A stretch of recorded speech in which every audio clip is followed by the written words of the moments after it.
Hi, my name is Sarah Trotter and I'm a history teacher at Redlands, which is a school in Sydney. We run the Big History course as a purely history course, and one of the big challenges that I faced was how to make that science material relevant for a history lesson. One of the big things that we do is focus in on the skills that students need as part of history. And today what I thought might be helpful to share with you is the idea of how I scaffold my lessons so that I can focus in on the key skills that we're interested in to go beyond discussion and creative responses. When I first started teaching Big History last year, I found that I had so many wonderful discussions and so many fantastic ideas that came from the students that they were fully engaged with what we were doing in the class. But when it came time to write essays, or sometimes when I was collecting their books to see how they'd gone, there simply wasn't enough written evidence of all of that work that we had done. So I started to think about how I was scaffolding my lessons, how I was using the videos and the articles on the Big History site, what we were doing with our discussions, and what that could lead to in terms of high quality, deep thinking. A key challenge for me was really looking at that science content. I could read it and I could understand it, but how could I get that passion through to the students when I'm not a science teacher, when it's not my area? And for that, I'm really dependent upon the resources on the Big History site, and I find them wonderful. What I usually do is I start with the main video or a key article, and from there the students take notes and we have discussions about the key ideas which are presented. I certainly use the critical thinking questions which are in the resources packs on the Big History site. Often the next thing we look at is a creative response of some sort, so the students can hone in on key ideas and decide what we're going to take on as understanding the evidence, where we're going to trust the authority, how logic is working, and how our intuition is helping us to make sense of this material. I bring in a lot of references to their science classes. I worked with the science department so that I could make those links about what they've learnt before in science, what they're doing currently, or what they'll be doing as the year progresses.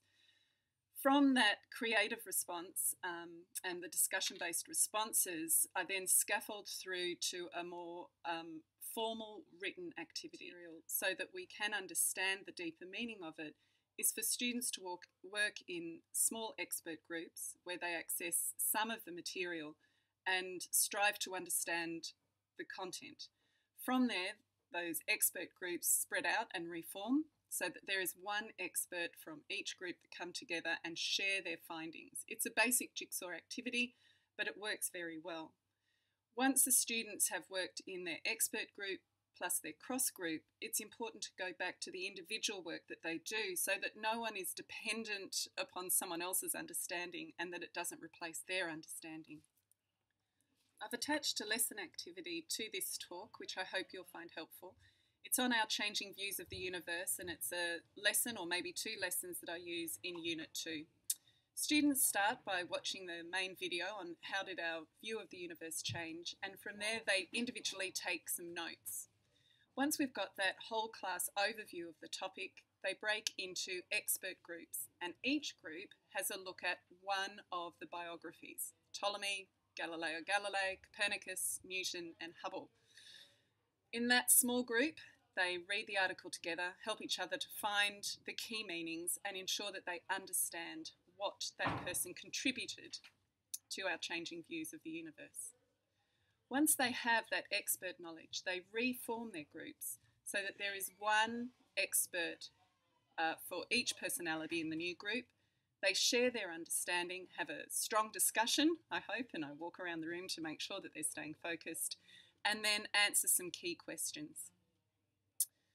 In this way, they've not only viewed the documentary, had some discussions, done some key reading, further shared with peer understanding, and there's a wide variety of skills and different ways of learning, hopefully, that they've accessed through that activity.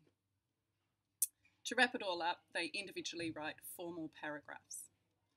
I find that with this sort of a scaffold, you can really engage different types of learners, and importantly for me and the history skills that I'm looking at, you can have a final product which reveals whether or not they can write down their understanding and if they can use the claim testers in order to prove that they have understood what they are writing, or if they've only got a surface knowledge.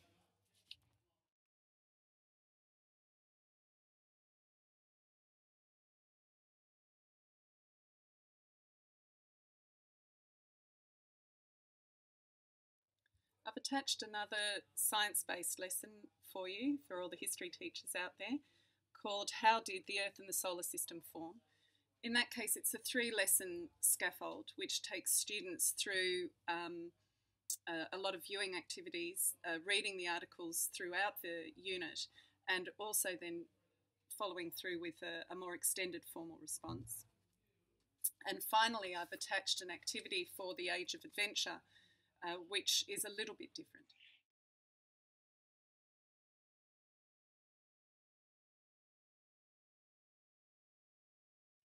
For the Age of Adventure, we ask students to read the overall article, An Age of Adventure, first, again to get the overview of the topic and to answer the critical thinking questions which are provided. And then we ask them to research one of the 3 adventurers in detail, Marco Polo, Ibn Battuta, or Zheng He. And from there to take the character biography that they created and to really try and attach that historical personality to the concepts of the Big History course, in particular the idea of networks of exchange, feedback loops, and collective learning. Again, I find that with the scaffolding of that, you can take what are quite big concepts and build through from concrete understanding to conceptual understanding. I find Big History to be an incredibly rewarding course. The students really do develop a critical awareness which is priceless in an age of information overload.